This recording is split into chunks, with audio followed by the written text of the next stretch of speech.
My name is Crystal Farley, targeted individual. It would take me several hours to talk through the last 6 or 7 years of my life as a targeted individual. So I'm going to break these down into several videos. First, discussing, I guess, some of the important people that were inserted into my life. It would appear that my entire life has been staged, and we'll start here. So right after college, I just graduated, actually was just about to graduate. I met a woman by the name of Tanya McKenzie. Her name is now Tanya McKenzie Rogers, and this is a woman that I spent 9 years with in a romantic relationship. And just really, even a few days into meeting her, immediately started talking about wanting to have a child, and in particular wanting me to have a child, which I didn't think about that much at first. I was just happy to find a connection with someone, happy to be in love, to have someone, want to be in a stable relationship with me. She was finishing up her master's degree in counseling. Good head on the shoulders, intelligent, attractive, all of the things that people would want in someone. I gave her, 28 years of my life, as 9 years of it as a partner, and 28 almost years as friend, co-parent, very good to her. We had a son together, Aiden, and split up 9 years into that relationship as she said that she wasn't gay anymore and she wanted to go back to men. So we split up whenever Aiden was in the 2nd grade. I was the biological parent. She stayed at home with him up until kindergarten, 1st grade, while I worked, even as the biological parent, which was fine. It worked for us. When we split up, she was awful, actually, to me, very emotionally abusive to me, would always kind of throw the fact that she was still attracted to men the entire time we were together, just to draw those insecurities. But nonetheless, I did feel like she was a good parent, and I gave her joint custody, no questions asked. And so we raised him really together.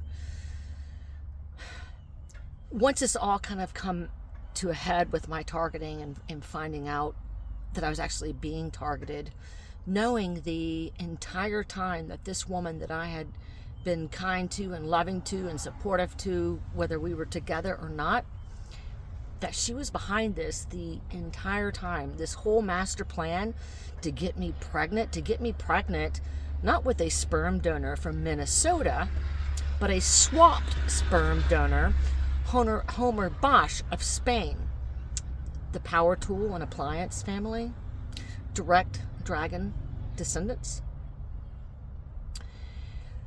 What's heartbreaking to me is to know that once my son turned 18 and actually graduated, once he turned 18 and graduated from high school, is when they flipped him.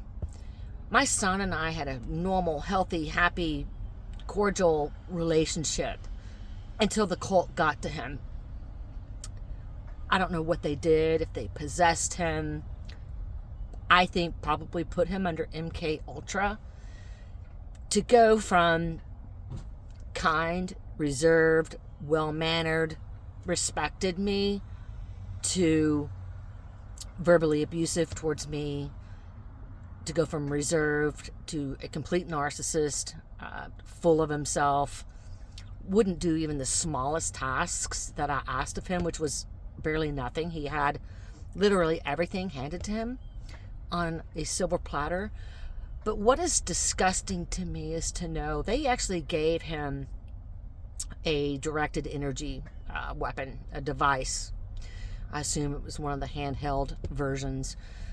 Because while living with him, the last 3 years that I was living with him, I had to have 3 MRIs. I also had an emergency room visit. My body was shutting down. My organs were shutting down. I was having severe muscle atrophy pretty much all over my entire body, to the point to where I had hundreds of knots along my rib cage.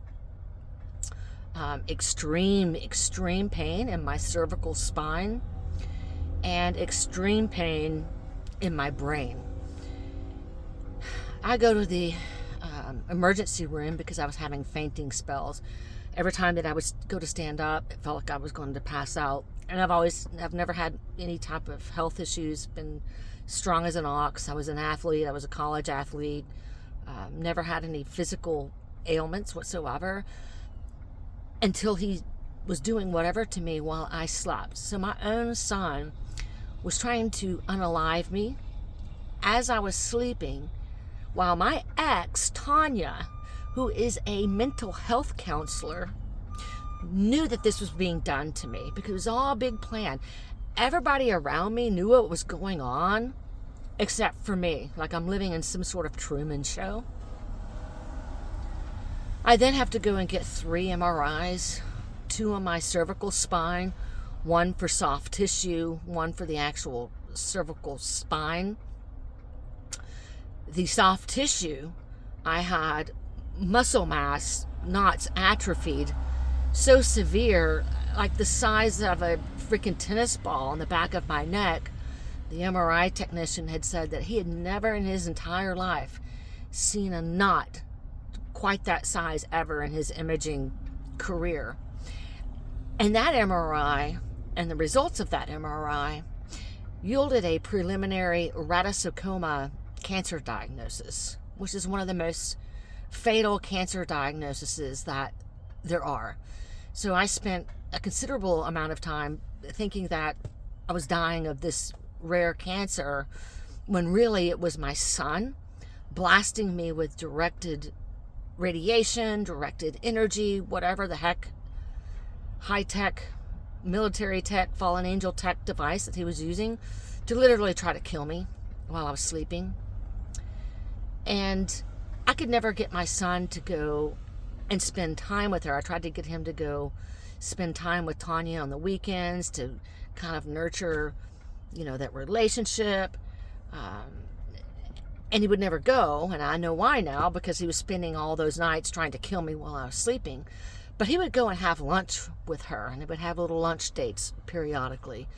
And to know that during those lunch dates, they were secretly talking about my health. Why am I not dead yet? How much longer is it going to take to kill her? Yeah, that's Tanya Mackenzie Rogers. She practices mental health in McKinney, Texas. We go up next to a woman by the name of Lori Wright. Her family, she comes from Alabama.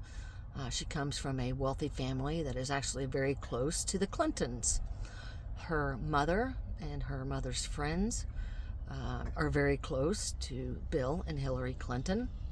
In fact, there's a man by the name of Buddy. Can't remember his last name. Oh my gosh, Buddy is his name. Works for her family's company. And Buddy Young is his name. So Buddy Young was the head of security for Bill Clinton when he was governor of Arkansas.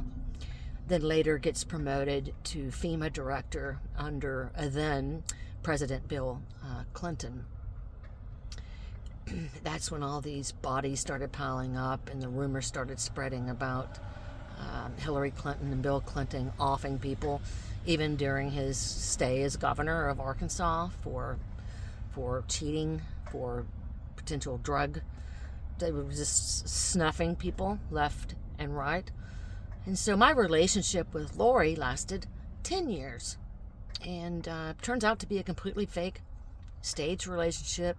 She kind of popped into my life out of nowhere. I was introduced by a so-called mutual friend.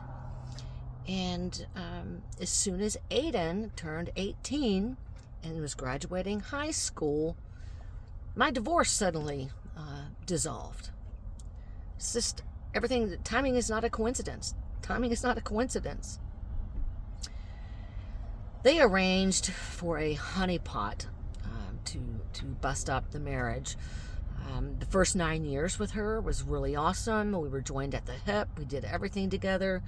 We played on the farm on the weekends. We played on tractors and ATVs. We went on nice vacations. I mean, we were thick as thieves. Never even really had an argument.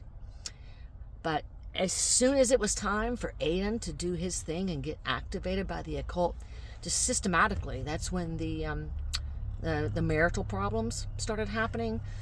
Lori's demeanor changed towards me completely. Acted like she hated me, couldn't stand me, started screaming at me, started fussing at me. I couldn't do anything right in her eyes. So to go from being besties to easy conversation to never arguing to arguing and disagreeing about everything. So we ended up getting a divorce. We started having marital issues at year 9. So we spent a year of really having a rough, rocky time. I was traveling a lot for work. She started traveling a lot for work because I wasn't meeting her needs, her intimacy needs, because no one wants to be intimate with someone when they're being screamed at and called names and told they're awful and terrible and horrible.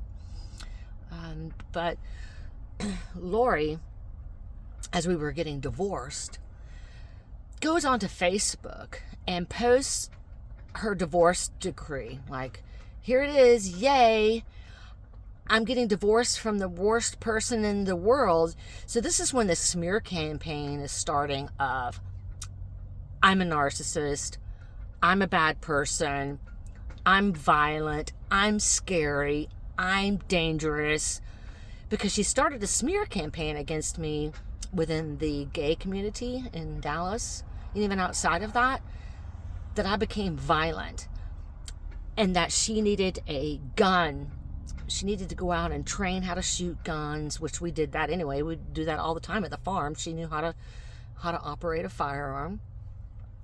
But she needed to portray herself as a victim of me by telling friends she couldn't tell anybody where she had moved to after we had divorced, playing a victim, and that she was scared of me and needed to acquire a firearm. Despite calling me every night after our divorce, trying to get me to go over to this new house to get me to be intimate with her. This is just completely, absolutely disgusting. We ended up getting a divorce. I was stupid enough to fall for a honeypot situation, just to make me look like some piece of crap. So, a couple of years go by, the COVID happens, so that was kind of a dead year, nothing happening. Then all of these horrible things start happening to me, the actual gang stalking, being followed, having weird things happening with my electronics, but really just people becoming mean to me, going from having a large friend circle to literally no one, being popular to hated overnight. It got so bad that I had to quit, like my women's tennis group. I had to stop going places because I couldn't figure out, like, why is everybody treating me like I'm a piece of crap? So I decided to go to Colorado. I wanted to move from Texas. I was having issues with my last 2 exes. I was having major issues with my son. I was having issues with my friend circle. So I'm like, I'm moving to Colorado. And it was in that trip to Colorado, I go into a dating app because I want to take someone to Snoop Dogg.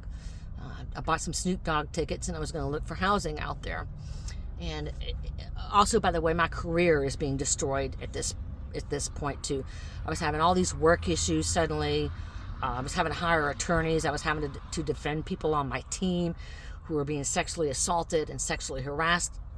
All of that turned out to be staged to a psyop to see how I would respond to it and if I would handle it appropriately, which would have opened me up to civil litigation. But anyway, I go to Colorado. I go into a dating app thinking, well, I'm going to take someone awesome to this Snoop Dogg concert and look for housing, while I'm out there. And within minutes of me posting the profile on this dating app, I get a like from a very attractive woman. And that very attractive woman's name is Gina Morez, who just happened to be in town from Spain visiting her mother. I spent the first weekend with Gina, had a good weekend, went to the concert, had no problems. She's very intelligent, very fit, very attractive, all the things. I come back from there, back to Texas after that weekend, and I'm having all of these horrific problems again. Fires right back up. I go to a human rights campaign mixer, or not a mixer. It was actually a leadership session held off-site for recruitment efforts, how to grow the numbers. I was part of the Federal Club, which is the volunteer for the leadership within the Federal Club. It's kind of the elite level of the HRC. Lots of doctors, lawyers, just I guess the power gaze within Dallas.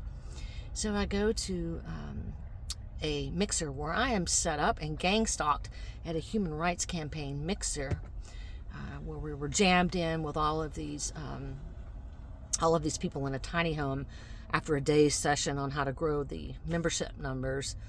And there was a woman there that was from the DC branch of the Human Rights Campaign. She was completely drunk. And when I'm telling stories, just like I am now, I use my hands, and I accidentally hit her breast while talking, and apologize, like, oh my gosh, I just hit your breast, I'm really sorry. And she didn't hear me the first time. I said it again, oh my gosh, I just hit your breast, I'm really sorry. Well, I get kicked out of the Human Rights Campaign. 2 weeks after that event, I get a call from the attorney out of the Washington DC office telling me I was being removed from the Human Rights Campaign organization because I groped a woman inappropriately. And those that know me know that I have been a very outspoken human rights, women's rights, crimes against women, hate against the gay community, hate against children. I've been a vocal opponent of any type of human crimes my entire life, since I was actually little. So they literally set me up at the Human Rights Campaign.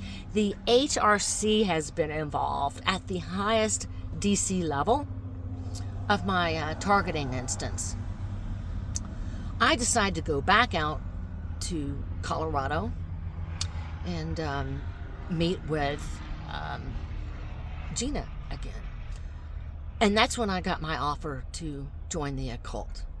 I got an offer to join the Luciferian occult. That second trip, I actually met Gina Morez's husband. I did not know she was married at the time.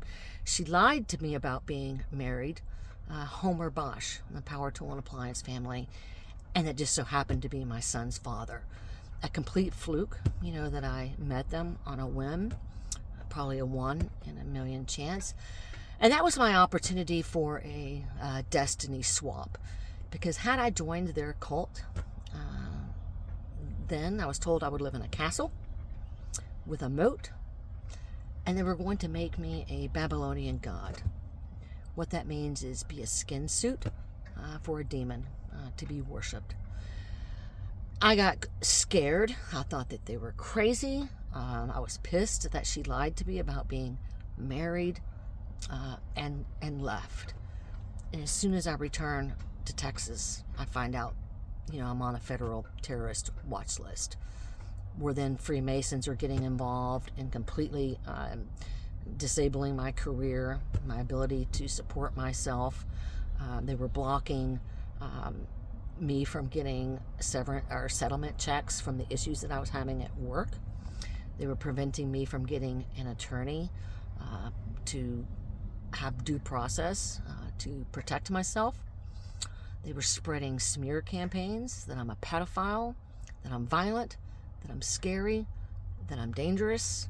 My own cousin, a 32-degree Freemason who abused me as a child, decides to go along and start telling people I'm demon-possessed. So he wants to ruin my life as an adult. He's a tractor mechanic.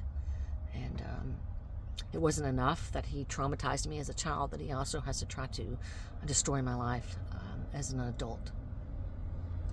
So from that point forward, I saw things were clearly spinning out of control. Something's not right. Still didn't quite know what targeting means at that point. Didn't know what gang stalking means at that point. I reached out to a friend of mine. Her name is Christina Curtis. She works for a company called Tolaris. I had been friends with her for 17 years. And her sister works for the Department of Homeland Security, Esther Corwin, in a management position. I thought for sure that they would be able to come to my rescue. I had evidence. I had voice recordings of my son being violent towards me. I had the names of Gina and Homer and all of these weird satanic offers and, the people following me, the weird shit with Tanya and Lori and all of these things. I had 100 and some odd PowerPoint slides of just systematic destruction of my life. So I drive to Austin, Texas to meet with Christina Curtis, not knowing that she too had been a handler of sorts of mine. And I'm sure because of the government connection with her sister, she was told to watch me or whatever. And I can go into more detail in that later, and why I think she was planted in my life. And it's just because of things that she had said to me over those 17 years as a friend. It triggered it. But she was a very, very close friend of mine. We traveled the country together to all these work events. Probably one of my very closest work friends. Literally helped her career first few years that she had got into the telecom/IT industry. And I go to meet with the Department of Homeland Security. She is there, as well as her sister, as well as a man by the name of Robert Butler, who was also a good friend of mine for 17 years. And I walk into this meeting with the Department of Homeland Security, and I've got 30 poster boards that I had drawn up with names, dates, facts, everything that shows systematic destruction, systematic mass harassment. At the time I thought it was like mafia or cartel. I didn't know what. But the whole meeting was staged and designed and set up to make me look crazy. So when you're presenting to someone, which if I'm knowledgeable on the topic, I'm an excellent presenter, you go in order, chronological order, telling your story.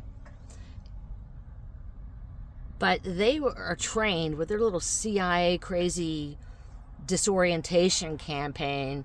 They were having me jump from like poster board 5, then move to 17, then moved to 30, then let's jump to number 1, then now let's go jump to slide 12, and let's go jump to slide 27. So they were recording this, and they told me they were going to send it to DC, and they'll see how they want to handle things, after the meeting. And of course, the feedback, from that meeting was that I was rambling. I sounded like a crazy woman, and then I needed to go and see a psychiatrist. So they did that by design, by jumping across all of those, slides and poster boards. I'm sure I did sound like a rambling, crazy person, and that was all by designs.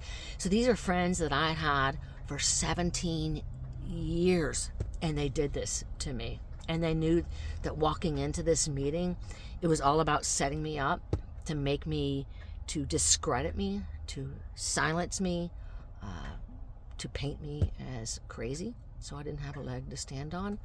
And I got shut down because when you mention names like Gina Maras, Homer Bosch, and my son, who is going to be one of their little Babylonian gods, and Gina is going to be one of their supreme Babylonian gods.